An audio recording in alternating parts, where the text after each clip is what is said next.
Selamat datang ke Pusat Pemberian Vaksin PPV Putrajaya. Vaksin merupakan salah satu kaedah untuk kita mengawal pandemik COVID-19 dan ia adalah antara cara yang terbaik untuk melindungi masyarakat daripada COVID-19.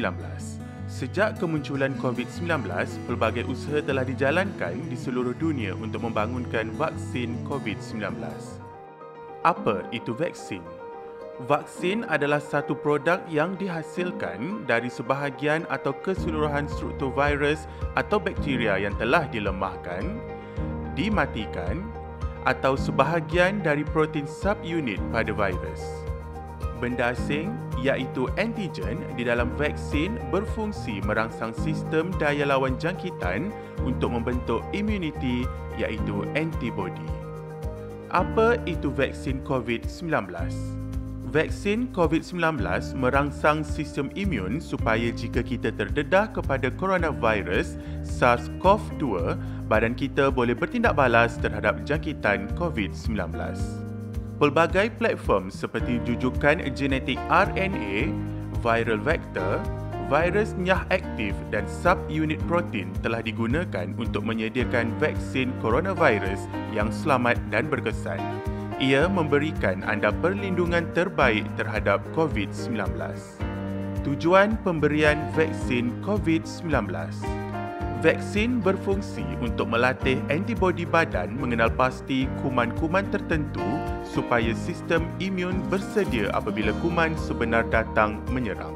Cara pemberian vaksin COVID-19. Vaksin COVID-19 diberikan secara suntikan intramuskular (IM) di otot bahu iaitu deltoid. Suntikan akan diberikan oleh vaksinator terlatih menggunakan teknik aseptik. Suntikan akan diberikan sama ada 1 atau 2 dos bergantung kepada jenis vaksin yang diterima. Proses vaksinasi di Pusat Pemberian Vaksin PPV. Bagi dos pertama, klien boleh membuat pendaftaran melalui aplikasi MySejahtera. Talian pendaftaran vaksinasi COVID-19 kebangsaan 1-888-8828, laman sesawang vaksincovid.gov.my ataupun secara manual dengan bantuan di semua klinik kesihatan di bawah Kementerian Kesihatan Malaysia. Klien akan menerima tarikh temujanji selepas pendaftaran yang lengkap diterima.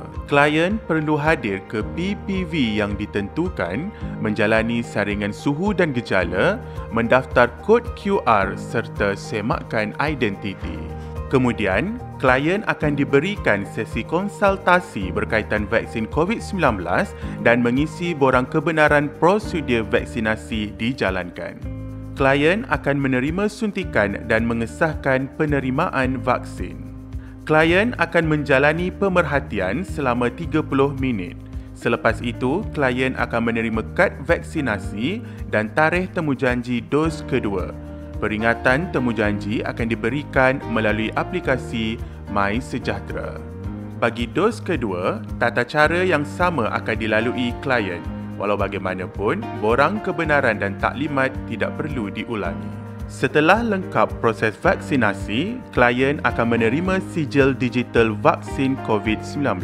Kesan sampingan yang boleh berlaku selepas menerima vaksin COVID-19. Kesan sampingan vaksin COVID-19 yang telah dilaporkan adalah ringan dan bersifat sementara. Kesan sampingan yang kerap dilaporkan adalah sakit, bengkak, kemerahan di tempat suntikan, penat, sakit kepala, menggigil, sakit sendi, demam, loya, rasa tidak sihat, bengkak kelenjar limfa. Bagaimana pelaporan kesan sampingan dilakukan? Pertama, pelaporan sendiri di aplikasi MySejahtera. Kedua, pelaporan atas talian di laman sesawang NPRA. Ketiga, mendapatkan rawatan di klinik kesihatan bagi gejala ringan atau mendapatkan rawatan di hospital bagi gejala serius. Pemantauan kesan sampingan susulan imunisasi AEFI.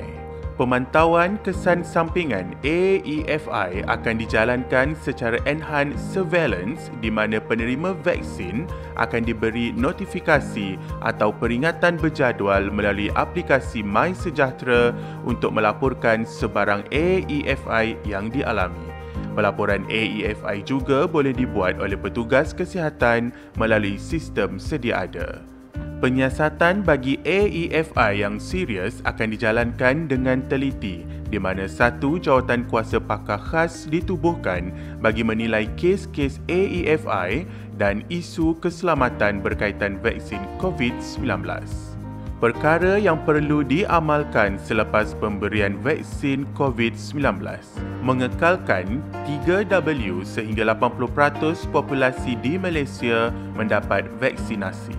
Menjalani pemeriksaan atau saringan COVID-19 sekiranya bergejala. Memaklumkan PPV sekiranya anda disahkan COVID-19 selepas mendapat vaksinasi pertama. Hadir mengikut temujanji untuk vaksinasi kedua. Perkara yang perlu dielakkan selepas pemberian vaksin COVID-19. Mengelakkan 3S sehingga 80% populasi di Malaysia mendapat vaksinasi. Tidak mengambil imunisasi lain dalam masa 3 minggu sebelum atau selepas menerima vaksin COVID-19. Terima kasih kerana menjalankan tanggungjawab anda. Ingat, lindung diri, lindung semua.